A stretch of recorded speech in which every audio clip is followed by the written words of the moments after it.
नमस्कार दोस्तों, क्राइम तक में आप सबका स्वागत है। मैं हूं सुप्रतिम बैनर्जी। आज मैं आप लोगों के लिए दो कहानियां लेकर आया हूं। आमतौर पर मैं एक इन्वेस्टिगेटिव स्टोरी के साथ आता हूं, लेकिन कई बार आप लोगों की शिकायत होती है कि मैं बीच में गैप दे देता हूं, रेगुलर हाजिर नहीं होता हूं। तो मुझे लगा कि आज दो कहानियों के साथ आप लोगों के सामने उपस्थित हो जाऊं। पहली कहानी उत्तर प्रदेश से है, उत्तर प्रदेश के हरदोई से। हरदोई ज़िले में एक पुलिस स्टेशन है जिसका नाम है लोनार कोतवाली, और इस लोनार कोतवाली पुलिस स्टेशन की हद में एक गांव पड़ता है। गांव का नाम है भदना। आज जब मैं ये स्टोरी रिकॉर्ड कर रहा हूँ, आज 15 अप्रैल की तारीख है, 15 अप्रैल का दिन है।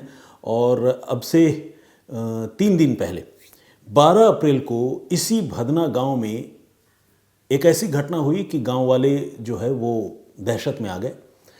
हुआ ये कि गांव के ही रहने वाले एक शख्स जिसका नाम था छुटकन्नू, उसकी बहुत ब्रूटल तरीके से, बहुत बर्बर तरीके से सिर में किसी भारी चीज़ से वार करके हत्या कर दी गई। और छुटकन्नू की लाश मिली उसी के अपने गेहूं के खेत में। जब मरने वाले शख्स के घर वालों को छुटकन्नू की लाश खेतों में पड़ी होने के बारे में जानकारी मिली तो वो दौड़ते भागते वहाँ पहुँचे और मातम का माहौल जो है वो पूरे गांव में पसर गया, बन गया। फ़ौरन पुलिस को इत्तला दी गई। जो हरदोई पुलिस की टीम है, खासकर लोनार कोतवाली पुलिस स्टेशन की, वो टीम मौके पर पहुंची। कुछ फॉरेंसिक एक्सपर्ट्स को भी बुलाया गया। उन्होंने सीन ऑफ क्राइम का बहुत बारीकी से मुआयना किया। सीन ऑफ क्राइम को देखने से ये क्लियर था कि इस आदमी के सिर पर लोहे की रॉड या ऐसी ही किसी भारी चीज़ से वार करके उसकी जान ली गई है। और चूँकि आदमी खेत में था और खेत में काम करने के लिए ही आया था संभवतः जब यह हत्या हुई, तो इसके पीछे कोई लूटपाट जैसी बात जो है वो पुलिस को शुरुआती तफ्तीश में समझ में नहीं आ रही थी। तो ऐसे में मोटिव क्या हो सकता है? जाहिर है इस तरह के मामलों में फिर दूसरा जो मोटिव किसी को भी समझ में आता है वो है दुश्मनी का, रिवेंज का। तो पुलिस ने इस एंगल पर काम करना शुरू किया और इस बीच ये जो छुटकन्नू था उसकी बॉडी को पुलिस ने रिकवर करके अपने कब्जे में लेके पोस्टमार्टम के लिए भिजवा दिया, ताकि कत्ल की वजह और साफ हो सके, साइंटिफिकली प्रूव हो सके। पोस्टमार्टम रिपोर्ट जब तक सामने आई तब तक ये बात क्लियर हो गई कि हाँ, सिर में किसी लोहे के रॉड से या लोहे के पाइप से उस पर हमला किया गया था, जिससे उसकी जान चली गई। अब पुलिस इस मामले की जांच करने लगी और सबसे पहले तो जो पीड़ित परिवार है उसी से पूछताछ हुई।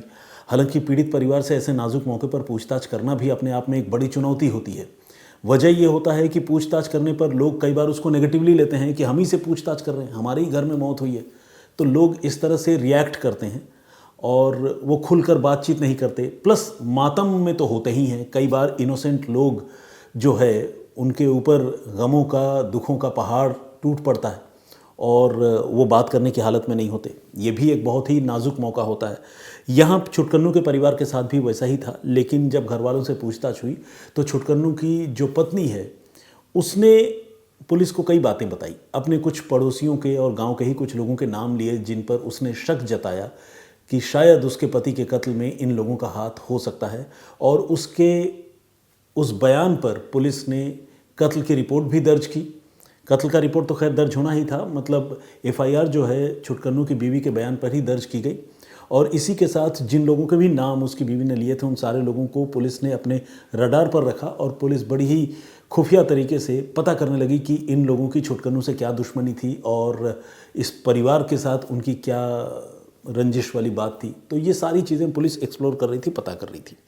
इस बीच पुलिस ने जो सीन ऑफ क्राइम का मुआयना किया था वहाँ पर पुलिस ने एक चीज़ गौर की थी, एक चीज़ खास थी जिस पर पुलिस का ध्यान गया। वो ये कि मौका वारदात पर और तो कोई बिलोंगिंग और तो कोई चीज़ पड़ी नहीं थी, लेकिन ये जो मरने वाला शख्स था छुटकन्नू, उसका सिर्फ एक ही चप्पल मौका वारदात पर पुलिस को पड़ा हुआ मिला और दूसरा चप्पल जो है वो मौका वारदात से गायब था। पुलिस को ये लगा कि अगर इस बंदे की हत्या हुई है तो जाहिर है वो दोनों चप्पल पहनकर खेतों में काम करने के लिए आया होगा, एक चप्पल पहनकर तो आ नहीं सकता। तो उसका दूसरा चप्पल कहाँ गया होगा? अब पुलिस पूरे आसपास के इलाके में बगैर किसी को बताए हुए, अपने तौर पर अपने टीम के लोगों के बीच में बातचीत करते हुए पुलिस ने उसके दूसरे चप्पल की बहुत तलाशी की। तकरीबन 500-600 मीटर का जो रेडियस है, जो दायरा है, उसको पुलिस ने अच्छी तरह से छान मारा, मगर लाख कोशिश करने के बावजूद पुलिस को दूर दूर तक मरने वाले शख्स के चप्पल का जो दूसरा पेयर होता है, जोड़े का एक हिस्सा, वो पुलिस को नहीं मिला।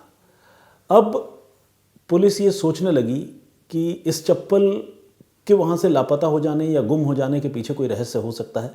तो पुलिस ने अब गांव में जो भी लोग शक के दायरे में थे उन लोगों पर निगरानी रखने की शुरुआत की। साथ ही पुलिस ने ये जो पीड़ित परिवार है उस परिवार से भी पूछताछ के बहाने पुलिस ने एक बार फिर से उस परिवार का दौरा किया, उस परिवार के घर गई, पीड़ित के घर गई और सारे लोगों के पैरों में पुलिस ने अपनी निगाह भी डाली, देखने की कोशिश की कि किसने कौन सी चप्पल पहन रखी है। एक बड़ी हैरान करने वाली बात पुलिस ने इस क्रम में नोटिस की। पुलिस ने देखा कि ये जो छुटकन्नू का परिवार है, उसी परिवार में एक रिश्तेदार है, एक रिलेटिव है जिसका नाम है मधुर पाल। उसने अपने पैरों में 2 अलग अलग डिज़ाइन और कलर के चप्पल पहन रखे थे। ऐसे तो आप लोगों को पता है कि आजकल फैशन ही ऐसा चल निकला है कि अलग अलग कलर के अलग अलग डिज़ाइन तो अलबत्ता एक ही होता है, लेकिन अलग अलग कलर के जूते और चप्पल लोग पहनते हैं। पता नहीं आप लोगों में से कितने लोगों ने नोटिस किया है, जब मैं आईपीएल के मैचेस देखता हूं तो मैं कुछ प्लेयर्स को भी देखता हूं कि वो अलग अलग कलर के जूते पहनकर जो है वो मैच खेल रहे हैं। लेकिन यहाँ मामला अलग था। मधुर पाल एक ग्रामीण आदमी था और उस तरह के फैशन वाली बात नहीं थी, लेकिन उसके पाँव में 2 अलग अलग चप्पलें थी। तो पुलिस ने ध्यान से देखा, एक चप्पल जो है मरने वाले शख्स यानी छुटकन्नू का ही था और दूसरा चप्पल कोई और था, शायद उसका अपना ही चप्पल हो। तो पुलिस के जो इन्वेस्टिगेशन के केंद्र में अब मधुर पाल आ चुका था। पुलिस ने अब मधुर पाल के बारे में जानकारी जुटाने की शुरुआत की। गांव के लोगों से बड़े ही गुप्त तरीके से, खुफिया तरीके से पूछताछ की तो लोगों ने एक नई कहानी सुनाई। लोगों ने बताया कि ये जो मधुर पाल है ये छुटकन्नू का ही रिलेटिव है, लेकिन उसका बहुत फ्रीक्वेंटली छुटकन्नू के घर आना जाना है और छुटकन्नू की जो पत्नी है उसके साथ मधुर पाल के मधुर संबंध है। यानी आप समझ सकते हैं, मधुर संबंध मतलब कुछ ऐसे रिलेशन जो शायद नहीं होने चाहिए। तो अब जब ये बात गांव वालों के हवाले से पुलिस को पता चली तो जो छुटकन्नू की पत्नी है, जो विक्टिम नंबर 1 है, जिसने तहरीर दी थी पुलिस में रिपोर्ट लिखवाने की, उसकी गतिविधि भी अब पुलिस के स्कैनर में आ गई। पुलिस ने उसको भी एग्जामिन करना शुरू किया। इसके बाद पुलिस ने मधुर पाल और छुटकन्नू की पत्नी दोनों को अलग अलग पूछताछ के लिए बुलाया और दोनों से पूछताछ की। पहले लोग इधर उधर की कहानी सुनाते रहे, लेकिन बाद में दोनों ने यह कबूल कर लिया कि छुटकन्नू की हत्या किसी और ने नहीं बल्कि उन्हीं दोनों ने मिलकर की है।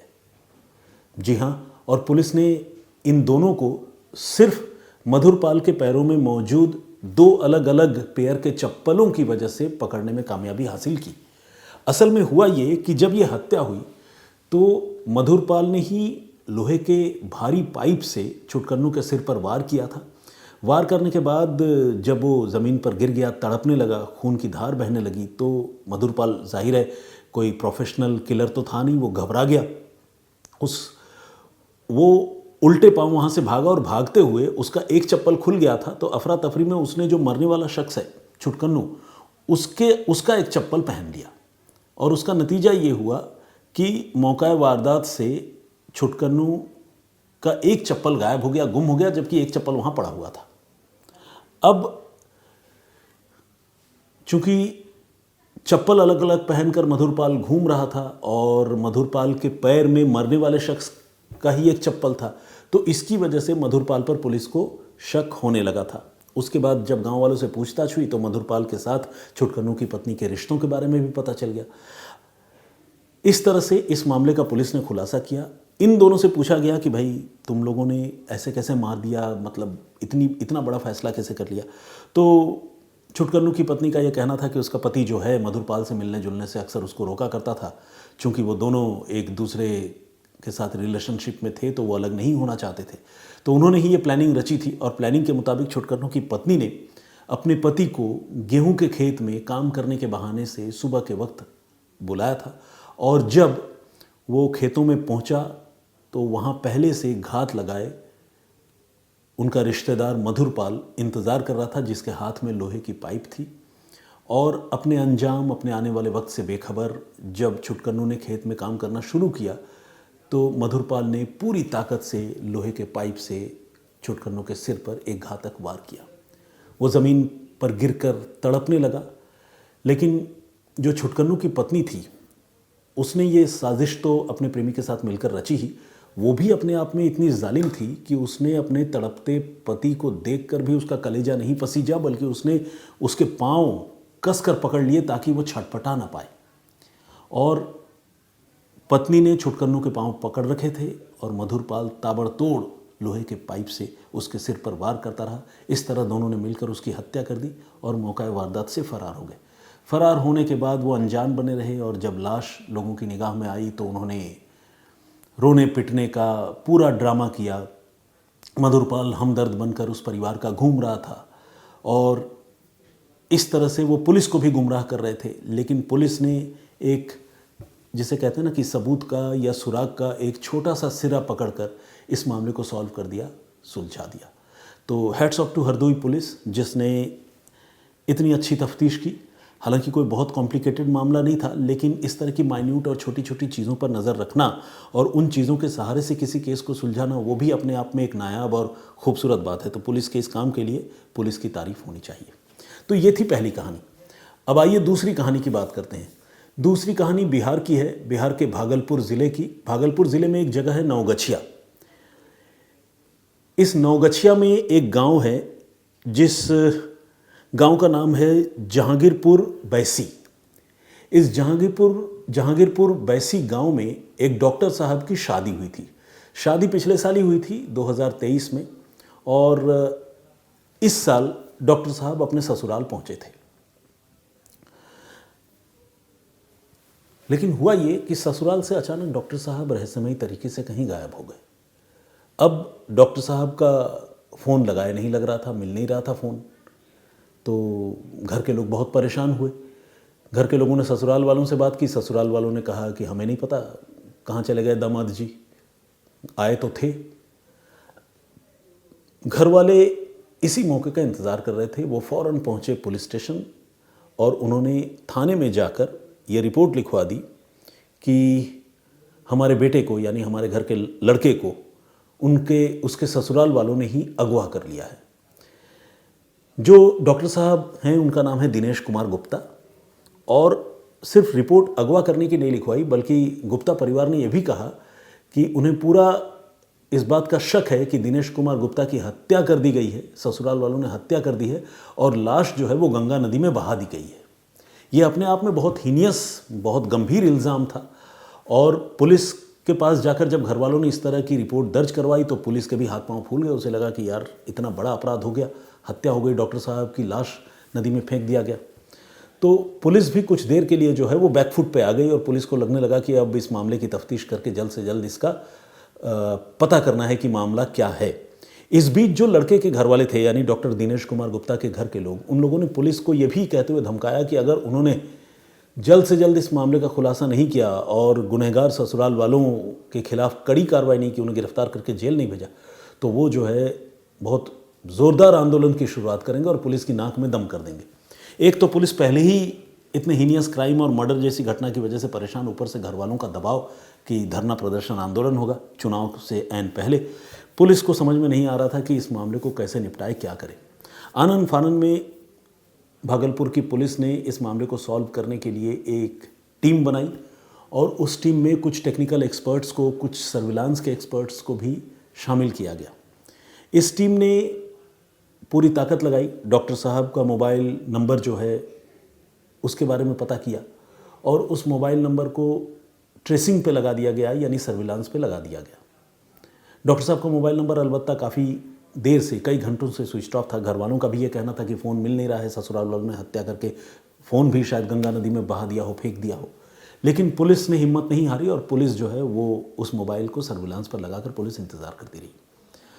और आपको जानकर हैरानी होगी कि रिपोर्ट दर्ज होने के बाद, सर्विलांस पर लगाने के कुछ घंटे के बाद, डॉक्टर दिनेश कुमार गुप्ता का मोबाइल फ़ोन भागलपुर से दूर पटना के एग्जीबिशन रोड के एक पर्टिकुलर पॉइंट पर, ठिकाने पर स्विच ऑन हुआ। अब इतनी जानकारी पुलिस के लिए काफ़ी थी। भागलपुर पुलिस ने पटना पुलिस से भी बातचीत की। खुद भागलपुर पुलिस की एक टीम मौके पर के लिए फ़ौरन रवाना हो गई और जिस जगह पर वो मोबाइल फ़ोन स्विच ऑन हुआ था उस जगह को पुलिस ने घेरा और पिन पॉइंट लोकेशन के सहारे पुलिस ने उस मोबाइल फ़ोन को यूज़ करने वाले आदमी को धर दबोचा। अब दूसरी बार हैरानी इस बात की होगी कि जिस आदमी को पकड़ा गया वो आदमी कोई और नहीं बल्कि डॉक्टर दिनेश कुमार गुप्ता ही था। जी हाँ, वही डॉक्टर साहब जिनका कत्ल हो जाने की बात उसके घर के लोग बता रहे थे और ये भी बता रहे थे कि ससुराल वालों ने ही हत्या की और लाश नदी में फेंक दी है, गंगा नदी में बहा दी है। दिनेश कुमार गुप्ता से जब पूछताछ हुई तो दिनेश कुमार गुप्ता पहले बगले झांकने लगे, जवाब नहीं था, क्या बताएं। लेकिन फिर जब पुलिस ने सख्ती की तो एक नई कहानी निकल कर सामने आई। पता चला कि ये दिनेश कुमार गुप्ता जो है कोई MBBS किए हुए क्वालिफाइड डॉक्टर नहीं है, बल्कि एक क्वैक हैं, जिसे बोलचाल की भाषा में झोला छाप डॉक्टर कहते हैं, यानी नकली डॉक्टर, जिसे डॉक्टरी का डी भी नहीं आता है, बस कहीं से कुछ दवाओं के नाम जान लिया, सीख लिया, या कहीं कुछ साल कंपाउंडर की नौकरी कर ली और वो खुद को डॉक्टर क्लेम करने लगा। तो इस तरह का दिनेश कुमार गुप्ता जो है एक झोला छाप डॉक्टर था। अब सवाल ये है कि दिनेश कुमार गुप्ता और उसके घर के लोगों ने मिलकर इस कथित डॉक्टर साहब के किडनैपिंग की और मर्डर की झूठी स्टोरी क्यों रची, क्यों पुलिस को गुमराह किया। तो इसके पीछे की जो कहानी है वो दिनेश कुमार गुप्ता के शादी से शुरू होती है। असल में दिनेश कुमार गुप्ता के घर वालों ने 1 साल पहले जब अपने बेटे दिनेश की शादी की थी तो जहांगीरपुर बैसी के एक परिवार में बातचीत हुई और उस परिवार को ये बताया गया कि उनका बेटा डॉक्टर है। अब डॉक्टर सुनते ही जाहिर सी बात है उस गांव के लोग जो है वो प्रभाव में आ गए। उनको लगा कि हमारे दामाद साहब डॉक्टर हैं, बड़ी बात है।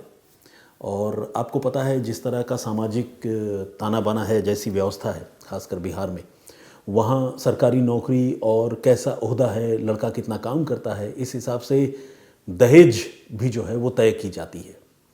तो अब दिनेश कुमार गुप्ता के घर वाले और ख़ुद दिनेश कुमार ये क्लेम कर रहे थे कि वो डॉक्टर हैं, तो मोटी रकम की मांग भी दहेज के तौर पर उन्होंने की। और लड़की के घर वालों ने, चूंकि बहुत अच्छा दामाद मिल रहा था, तो बड़ी मेहनत मशक्क़त से जितनी जमा पूंजी थी या उधार लेकर ही सही, उन्होंने 8 लाख रुपयों का इंतज़ाम किया और इतने रुपए जो है उन्होंने गुप्ता परिवार को दहेज के तौर पर दिए। इसके बाद दिनेश कुमार गुप्ता की गृहस्थी चलने लगी। धीरे धीरे दिनेश कुमार गुप्ता की पोल खुल गई और ससुराल वालों को, दिनेश कुमार की बीवी को, जिसका नाम है नेहा, उसको ये पता चल गया कि पति जो है वो फेकस्टर है, फ्रॉड है, वो कोई जेन्युइन डॉक्टर नहीं है बल्कि झोला छाप डॉक्टर है। इस बात पर घर में क्लेश की शुरुआत हो गई, गृह कलह शुरू हो गया। ससुराल वाले दिनेश कुमार गुप्ता को ताना भी देने लगे। इधर दिनेश कुमार गुप्ता और उसके परिवार वाले जो है वो लालच में अंधे हो चुके थे। उन्होंने पहले तो झूठ बोलकर अपने बेटे की शादी कराई थी और लालच में अंधे होने का नतीजा ये था कि अब वो 1 साल बाद और दहेज की मांग करने लगे। मतलब जैसे कहते हैं ना कि एक तो अपना ही सिक्का खोटा और ऊपर से उस खोटे सिक्के के बदले में और मोटी कमाई की उम्मीद। तो मांग करने लगे और मांगने लगे 10 लाख रुपए। मतलब 8 लाख रुपए पहले लड़की के घर वालों से ले चुके थे, 10 लाख रुपए और दहेज के तौर पर मांगने लगे। लड़की के घर वाले अब रुपए देना नहीं चाहते थे, रिश्तों में तल्खी आ गई थी, इधर उधर पंचायत की बातचीत चल रही थी। इसी बीच गुप्ता परिवार को एक आइडिया आया। दिनेश कुमार गुप्ता तय साजिश के मुताबिक एक रोज़ जो है अपने ससुराल पहुंच गए और ससुराल से ही लोगों की नज़र बचाकर चुपके से निकल भागे और निकल भागने के बाद सीधे पहुंच गए पटना, राजधानी पटना, और वहां जाकर छुपकर रहने लगे। इधर गुप्ता परिवार के बाकी लोगों ने ससुराल वालों पर चढ़ाई कर दिया, ये कहते हुए कि भाई हमारे बेटे को आप लोगों ने किडनैप कर दिया, हत्या कर दी, पुलिस में रिपोर्ट दर्ज करा दी, दबाव बना दिया कि हम धरना प्रदर्शन करेंगे। पुलिस ने कैसे कैसे दिनेश कुमार गुप्ता को इंटरसेप्ट किया, पकड़ा, वो तो कहानी आपको पता चल ही गई। अब जब इनसे पूछताछ हुई तो इन्होंने 10 लाख रुपए और मांगने वाली बात तो मानी ही, साथ ही ये भी माना कि चूंकि ससुराल वाले पैसे नहीं दे रहे थे तो खुंदक में आकर ये बदला लेने के इरादे से उन्होंने किडनैपिंग और कत्ल का ये झूठा ड्रामा रचा था। इस बीच कुछ सूत्रों का ये भी कहना है, ये भी दावा है कि दिनेश कुमार गुप्ता का शायद किसी और भी लड़की से अफेयर है, जिसके चलते उसका अपनी बीवी से अनबन रहता था और उस अनबन की वजह से भी दोनों परिवारों के रिश्ते और ज़्यादा ख़राब हो चुके थे। लेकिन ख़राब रिश्तों को सुधारने की जगह दिनेश कुमार गुप्ता और उसके घर के लोगों ने जो तरीका चुना, उसने इस फर्जी डॉक्टर को तो खैर पुलिस की हिरासत में ला ही दिया, परिवार के जिन दूसरे लोगों ने पुलिस पर दबाव बनाया, झूठी रिपोर्ट लिखवाई, गुमराह करने की कोशिश की, उन लोगों के खिलाफ अब नवगछिया की पुलिस जो है वो कार्रवाई करने की तैयारी कर रही है। तो ये थी पूरी कहानी। और दूसरी कहानी, इस स्टोरी पर आप लोगों की राय क्या है, आप लोगों का पॉइंट ऑफ व्यू क्या है, प्लीज़ हमें कमेंट करके ज़रूर बताइएगा। और जैसा कि मैंने कहा, आज मैंने 2 केस स्टडीज़ या स्टोरी जो भी कहें उसके साथ मैं आप लोगों के सामने हाजिर हुआ। तो इन दोनों स्टोरीज़ पर प्लीज़ आप अपनी राय हमें ज़रूर दीजिएगा कि आप क्या सोचते हैं, इन दोनों घटनाक्रम पर आपका नज़रिया क्या है। कुछ कमेंट्स जो मेरे पिछली स्टोरी में आए थे, जिसमें मैंने बताया था कि किस तरह से एक गुमनाम चिट्ठी से एक मासूम के कत्ल की रहस्यमयी वारदात का खुलासा हुआ। अगर आप उस स्टोरी को देखना, सुनना, समझना और जानना चाहते हैं तो क्राइम तक के प्लेलिस्ट में जाकर सुन सकते हैं। जिन लोगों ने उस स्टोरी पर कमेंट किया था, आइए कुछ लोगों के नाम और कमेंट्स पढ़ने की कोशिश करता हूँ। योगा विथ विकास है, उन्होंने बेहद दुखद घटना, उस घटना के बारे में लिखा है। सुप्रिया पाटिल ने भी कमेंट किया है, बहुत बहुत स्वागत आपका, हमारे लिसनर हैं। मौलाना निसार अहमद नागपुरी साहब, इन्होंने लिखा है कि जालिमों को सख्त सज़ा मिलनी चाहिए। सुप्रतिम बनर्जी।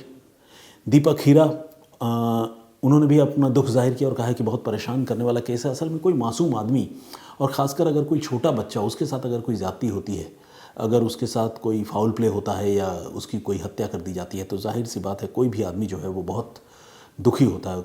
क्योंकि बच्चे जो है आम तौर पर किसी के दुश्मन नहीं होते, और बच्चों को अगर बड़े अपनी दुश्मनी के बीच में मोहरे की तरह इस्तेमाल करें और उनका शिकार करें, तो आप समझ सकते हैं कि ये कितनी कचोटने वाली बात है। राहुल पंद्रम, इन्होंने कमेंट किया है, बहुत बहुत स्वागत आपका। इन्होंने लिखा है कि सर डेली आपका इंतज़ार रहता है, डेली स्टोरी सुना दिया करो। विजेंद्र सिंह जी ने कमेंट किया है। उद्रेश बिन साहब का कमेंट है। सिमी भसीन का कमेंट है। और इसके अलावा चरण सिंह जी ने भी कमेंट किया है। सोल हैप्पी, इन्होंने लिखा है कि कहानी को थोड़ा लंबा कर दिया लेकिन घटना बहुत दुखद है, आइंदा मैं ख्याल रखूँगा इस बात का। लिफ्टर मस्ट, आई होप आप सोल हैप्पी साहब प्लीज़ कमेंट करके बताइए कि आज जो 2 कहानियाँ मैंने आप लोगों को सुनाई, वो कहानी आपको क्रिस्प और कंसाइज्ड लगी या नहीं लगी। पीके चंद्रा जी ने भी कमेंट किया है। योगेश धरने का कमेंट है, स्वागत आपका। सुदेश भारद्वाज, विनय नासवाले जी, योगेश सिन्हा जी, प्रदीप भाम्बू जी, अमित कुमार, इमरान अंसारी साहब का कमेंट है। डॉली ने भी कमेंट किया, बहुत बहुत स्वागत आपका, कोलकाता से हैं। इन्होंने लिखा है, hello sir, big fan, thank you very much, feeling thankful and grateful. Hong Kong से हमारे एक दर्शक हैं, उन्होंने नाम नहीं लिखा है। इमरान अली ने भी कमेंट किया है। डीएस भक्ति और यूट्यूब केयर्स के नाम से एक आईडी है, इन्होंने भी कमेंट किया है। और इसके अलावा रवीश अंसारी ने कमेंट किया है। तो ये नाम मुझे थोड़ा नायाब और मतलब डिफरेंट सा लगा। रवीश नाम तो जो है आमतौर पर हिंदुओं का होता है और अंसारी सरनेम जो है वो मुसलमानों का होता है। तो ये तो गंगा जमनी तहजीब जिसे कहते हैं उसकी जीती जागती मिसाल है। आपका नाम, बहुत स्वागत आपका। रीता छेत्री ने भी कमेंट किया है। और रज़ा हमारे एक दर्शक हैं, उन्होंने भी कमेंट किया है। और कविता जैन जी ने भी कमेंट किया, बहुत बहुत स्वागत आपका। और भी बहुत सारे लोगों ने, दर्शकों ने कमेंट किया है। सारे लोगों के नाम और कमेंट्स एक साथ एक दिन में पढ़ना संभव नहीं है, प्लीज़ आप कमेंट करते रहिए। मैं पर्सनली सारे कमेंट्स पढ़ता हूँ और कुछ चुनिंदा कमेंट्स रैंडम तरीके से यहाँ आप लोगों के सामने दोबारा पढ़ता हूँ और आप लोगों के नाम भी लेने की कोशिश करता हूँ। तो फिलहाल मुझे इजाज़त दीजिए, अपना बहुत ख्याल रखिए, सुरक्षित रहिए। जय हिंद, जय भारत।